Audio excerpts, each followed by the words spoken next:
Good day, everyone. We will discuss the understanding of genetically modified organism or GMOs. It will present to us the what is meant of GMOs and also the examples of GMOs in the Philippines, benefits and impact of GMOs in the Philippine society. Genetically modified organisms or GMOs are plants, animals, and microorganisms whose genetic materials or DNA has been altered using genetic engineering techniques. Another term for GMOs is living modified organisms or LMOs. Genetic engineering modified an organism's DNA to give it a new property such as resistance to disease or insects. This can include introducing new genes, enhancing existing genes, or removing genes. The purpose of genetic modification is to confer specific desirable trait to the organism, such as enhanced resistance to pests, tolerance to herbicides, improve nutritional content, or increase yields.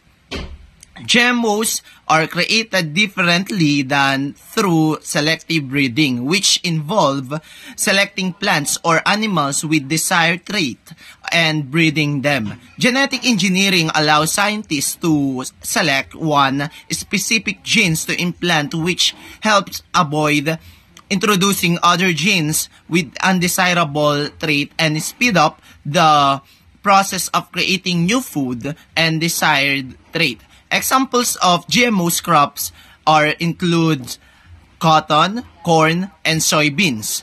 And other GMO crops include one or more varieties of apples, canola, eggplant, papayas, pineapple, potato, salmon, squash, sugar beets, and sugar cane.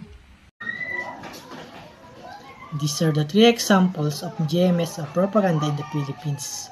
First, BT eggplant. BT eggplant is a genetically modified variety developed by the University of the Philippines, Los Baños, UPLB, to resist the eggplant fruit, the shoot borer, EFSB, a pest that can destroy up to 70% of crops by carrying a gene from Bacillus thuringiensis, BT. The plant can protect itself from the pest without the need for frequent pesticide use. Second is a golden rice. Golden rice is also known as malusog rice. Is a genetically modified rice variety engineered to produce beta-carotene. A source of vitamin A is called golden because of a golden yellow color due to the presence of this nutrient, which help address vitamin A deficiency and promote better health among communities that rely on rice as a staple food. Last is BT corn.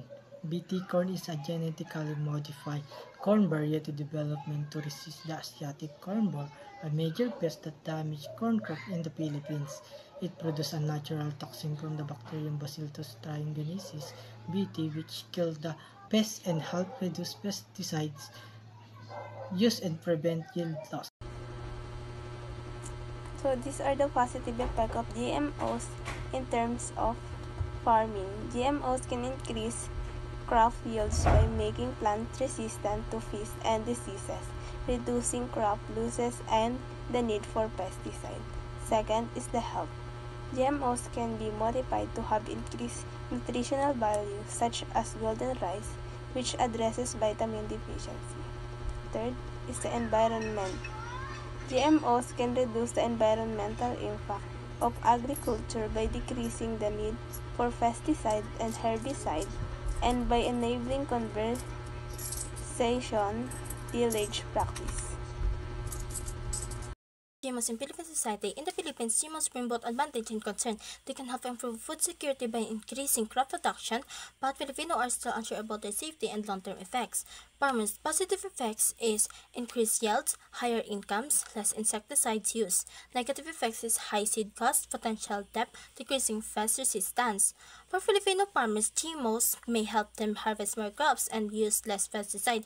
However, GMO seeds are costly and small farmers might end up facing debt because they need to buy new seeds every season.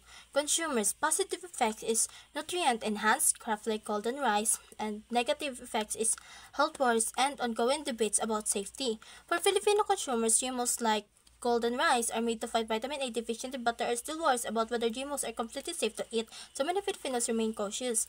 Environment, positive effect is reduced pesticide use, and the negative is biodiversity loss of birds and contamination non-GMO crops. In the Philippines environment, GMOs can reduce the harmful chemicals used in farms, but they may also affect biodiversity, create resistant pests, and threaten organic or native crops. Economy, positive effects, increased productivity, financial stability for some farmers. Negative is high cost for GM seeds. Economic difficulties for small farmers. In our economy, GMOs help production and support food supply, but the Philippines still depends on imported GMO seeds, which make farming more expensive for local farmers.